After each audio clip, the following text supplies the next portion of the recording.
Hey everyone, welcome back to another episode of Tweak, Test, and Repeat. This is a small video, we'll call it PC Quick Tips. And the one thing I want to go over today is how do you clean up your Windows 10 disk drives and files on cache. So over time, Windows is going to collect a lot of cache files or things that your browser uses to accelerate things, or it could be from Word, it could be from any installation of an application.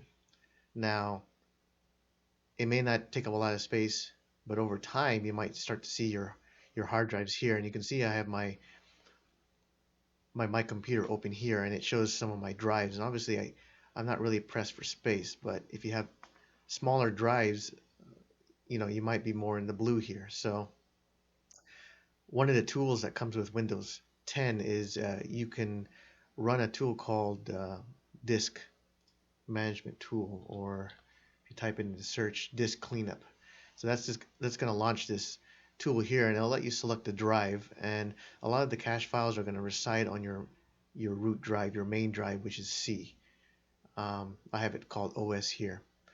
Once you launch this Disk Cleanup tool, you'll notice that there's several locations that Windows will find some files that are not really needed. So obviously, if you're going to be dealing with files, working with applications where you have data, like for example, like Office files or graphic files that you may have from Photoshop, this tool is not going to delete those files. This is going to delete files that are not really needed. They're basically cache or optimization files that help speed up the program. Or it could be junk files that are used by the program. So you can see here downloaded programs.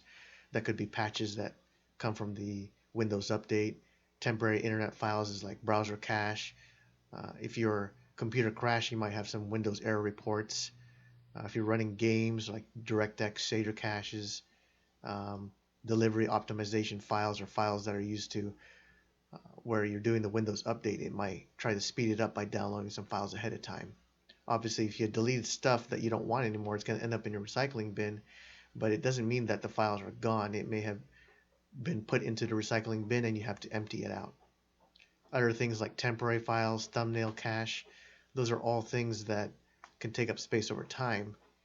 One of the options you want to do once you launch this tool is click the button that says Clean Up System Files. So that's going to find even more stuff, and you're going to want to pick the C drive here, your main drive.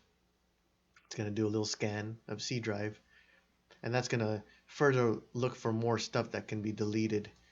For example, right here, Windows update files, upgrade files, temporary type files. Once you hit OK, it's going to say, hey, do you want to permanently delete these files? And you say, click yes. So it's going to go ahead and do that cleanup. Once you're done, you may notice that it won't be much space saved in here, but if you had a lot of junk files in there, you might see a small change. This drive obviously has a lot of terabytes, so if you want to get more granular, you can always check the properties of this drive by right-clicking Properties, and you can see it down to the more granular level, right? Usually when you start seeing it here in bytes, then you can see, oh well, I saved some items. Now when you run this, you might have to refresh it, and you can do that by hitting F5 or clicking refresh, because obviously the snapshot's not going to update automatically here. So, well, that's cleaning. I'm going to show you another spot that Windows may store a lot of unnecessary space, and that's over here. If you type in this PC, and they've changed it since the patch or Windows update. Right click on this, go properties. So that's going to pull up this about PC thing. It used to be called system protection, which I think they still call it that. So that's one thing you're going to want to launch, is this system protection. This is basically, I'll drag this over here and show that. So that one's done there. So we'll check later on how much we saved. This one here, the system properties, it's going to have basically some backups of your OS here. When you install the driver, and the driver fails, Windows 10 lets you roll it back, right? So it's storing the older drivers in there. If I click on this configure for the C drive, or any drive here for that matter, I have them off on some of these other drives because normally the drivers are going to be installed on the root, which is the Windows drive, C. You notice that I have a current usage of 1.53 gigabytes of backed up um, basically system protection file. So you don't really need that in there. When you delete it, you're not going to lose anything. Basically, Windows, as you start installing more drivers, it's going to try to keep backing it up. Obviously, 1.53 gigs is a lot. You could run a few games in there with that. So I'm going to click delete. You notice I have 1.61 there. It's probably not going to change much. So click continue. Deleted. It'll say 0. So that got deleted. If you have any of these other ones on, obviously click configure and click delete. Since this is off, then I have 0 on there. Click refresh here. Didn't really change much. Maybe in bytes, maybe from the previous screen, maybe it changed a little bit, but obviously that can collect up even higher over time in the gigs or terabytes. Another quick tool that I use that's free is called Ccleaner. Now, this is usually available on Android and in Windows, and you might have to find an alternative tool on Mac, but this is basically a program that targets all the different places where there's cache files found in Windows. So it's going to already do it for you. On top of that, it cleans what's called the registry. Inside Windows, there's a database basically that stores not files, but it could be, we call them like key settings. It could be like temporary paths where, for example, you might have set a temporary path to like C temp or something like that to store stuff, or your program might have done that. And those key values are stored in the registry. Now, when you run this registry cleaner, it's not going to delete things in there that are needed by Windows. It's only going to delete things that maybe you uninstall a program and those database keys are still in there. Well, that's going to load up your system over time and slow down performance. But we'll get back into more of that later. Over here, Ccleaner has its own automated approach, health check. So it's going to check whether to see your PC is in good shape, but I usually do the custom clean.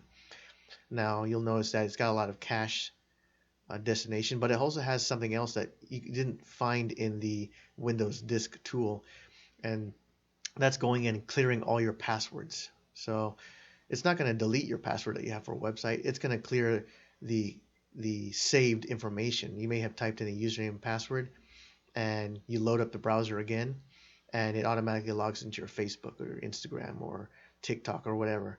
Well, this is going to go in there and clean it, and then when you load the browser up again, that's going to be erased. And that's obviously if you didn't set it to clear in your browser to not automatically save it. So a lot of folks don't go back and clear that stuff. So this is really good for securing your system. Obviously, if you leave your laptop open and maybe your significant other comes in, opens up your laptop in your internet browser, and you're already logged in when they open up the browser. So this will clean it. So when they open it, it's going to be reset and they have to actually type in the username and password again. It also scans other things. Maybe you have Edge, Firefox, Chrome, Internet Explorer. It's going to clear all those. Not only just your saved information, but also any sessions that you had open. Maybe you had filled out a form and it saved your address and your phone number or your credit card information. Maybe not your credit card information, but it is possible that it could save most of the information on there. This is going to clear it out. Any recent documents, maybe you open up a Word document and you have a shortcut path that Windows saved. It's going to clear all that because you don't really need that. You can always remember where it's at. Unless you're that type of person that loses things, then you don't really need the quick list that it saves. Anything you saved on a clipboard, maybe your system crashed and there were some memory dumps or check files. Obviously, after you crash, you probably want to run a system scan, a check disk, or a disk repair. And then once those memory dumps are done, you can always clean those up, and those take up stuff in there. Anything that Windows reports and sends back to Microsoft, there's going to be logs and cache files. You don't really need those. So event logs is, in the background, there's something called the Windows event log. That's going to log everything. Like every time you boot up, it's logging, all the things, all the programs that are loading in the background. So that's going to clean that up. any custom files or paths that no longer exist. Maybe you uninstall the program, it's going to clear that too. So that's what comes with built in automatically. All you got to do is go ahead and check it. It may say, hey, warning, it's going to clean it. So that's up to you whether you don't want to check it or not. But internet browser cache and things like that, you don't really need them on your system because you can bookmark those things and go back later. Another tab that they have in here, applications, any apps like Office, Adobe, maybe not Adobe anymore because a lot of that's gone, but antivirus, maybe some Photoshop or whatever. Those are some cache files that the Ccleaner can go ahead and clean. One other thing you're going to want to do is that this may not catch everything. There's some actual specific paths where Windows saves them files there, and it doesn't let you know about it, but it does take up and accumulate over time. So you're going to want to go to the options here and include. So I include some paths that are typical, and obviously you want to go make sure the path exists, but I went ahead of time, and I do this on all the computers that I manage. There's a lot of different paths, mainly the temp files. There's one where you have your own local account, and if you don't see it, you can always type in here show hidden files. So it's going to unlock that and show you where the path is. So it's usually going to have users, the login or username of your computer, and then after that, app data local temp is always going to be pretty much the same for everyone unless you change that path. Another one is the Windows software distribution download. That's where Windows Update stores a lot of temporary files that you don't need.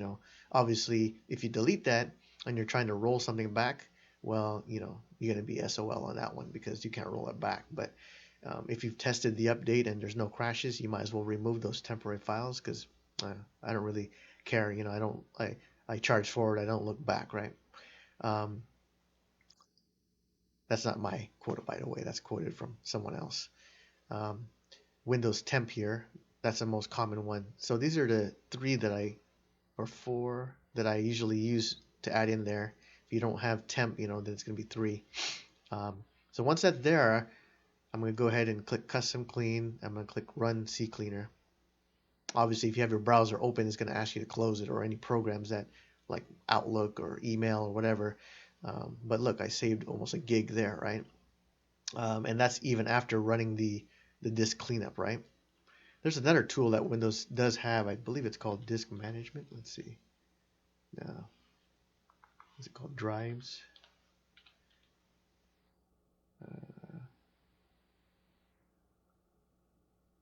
Yeah, they might have renamed or removed it, or I forgot. But mainly the disk tool is that's one. But Ccleaner, that obviously pulls up a lot more.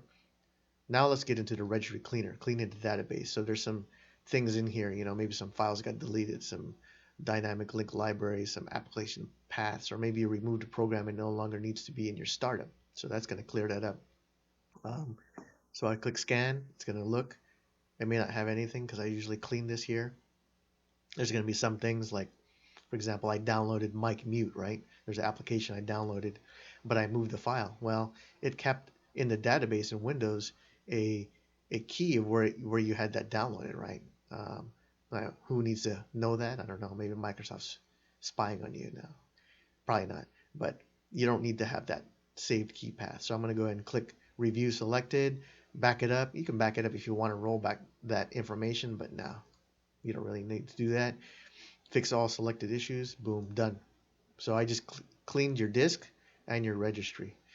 When you're finally done, after you clean things, and this has a lot to do with more traditional drives. When you have a traditional spinning disk, a hard drive, and it's not a solid state, right?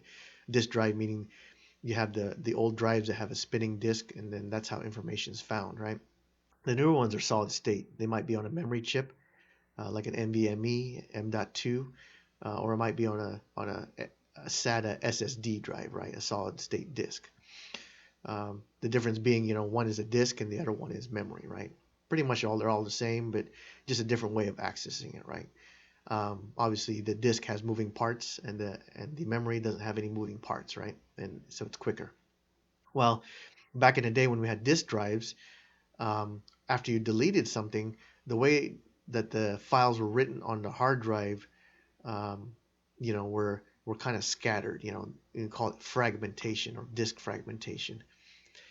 So when you try to, like, let's say you install a file and or installation, and some of the files got moved around on a disk, it became fragmented because the way it was written on the disk could, it's circular. It could be anywhere on the disk depending where it was spun, right?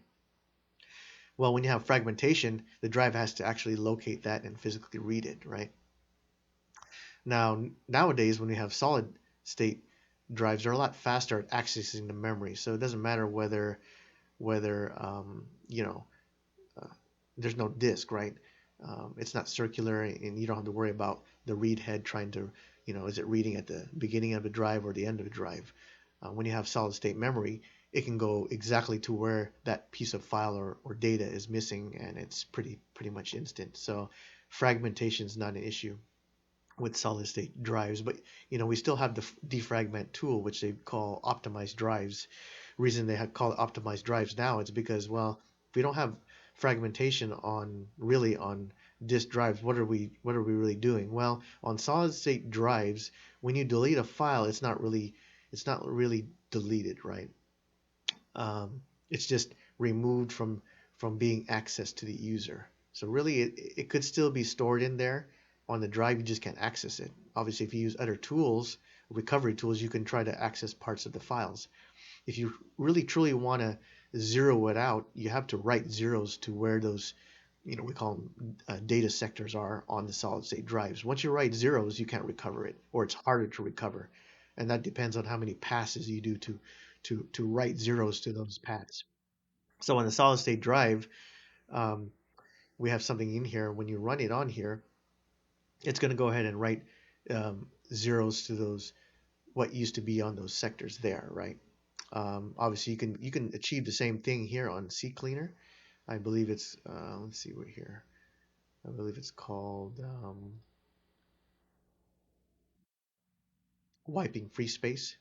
So it does have a tool here that even the Department of Defense uses. They might not use this one in particular. Um, let's see where they actually move that in there, so I can give it. So then that's where I talked about how many passes it can do, right? Secure deletion, right? Advanced, complex. So obviously the quicker one's going to try to write zeros quickly. The more complex to advanced ones are going to go slowly over the drive and make sure that every piece of data has been written over, right, with zeros, right? Zero meaning once it's zeroed out, you can go back and write more data to it, right? Versus if it had something there. Now, over time, these solid state drives are going to start slowing down. It may be very minuscule compared to a disk drive, but there's what's called write wear. So on a solid state drive, over time, your drive's gonna uh, over time gonna be written and overwritten, and that's gonna wear it down. But you're not gonna notice that. That might be after like 5 or 10 years or 15 years of using it. You might have gotten rid of that drive already. So when I click optimize, it's gonna go ahead and go ahead and zero out or clean out. It's called a trim. So it's gonna trim out all those sectors that had data in it. So I click optimize. Um, I selected the first drive. Obviously, in Windows you can multitask, so you can go ahead and trim everything. You'll notice that most of these drives here are solid state. So SSDs, SATAs, my C, D, and E are, but the F and G are NVMe, which are even faster. So when you run the trim, boom, it's very quick, right? So I went ahead and did that. After you've trimmed that, now you can write more data, and you probably won't see a noticeable difference, but basically that data has been trimmed out of there. It's gone, right? So that's all I have for today's video. May not have been as quick as I alluded to, but these are pretty much some tools that you can use to optimize and clean your window and speed it up.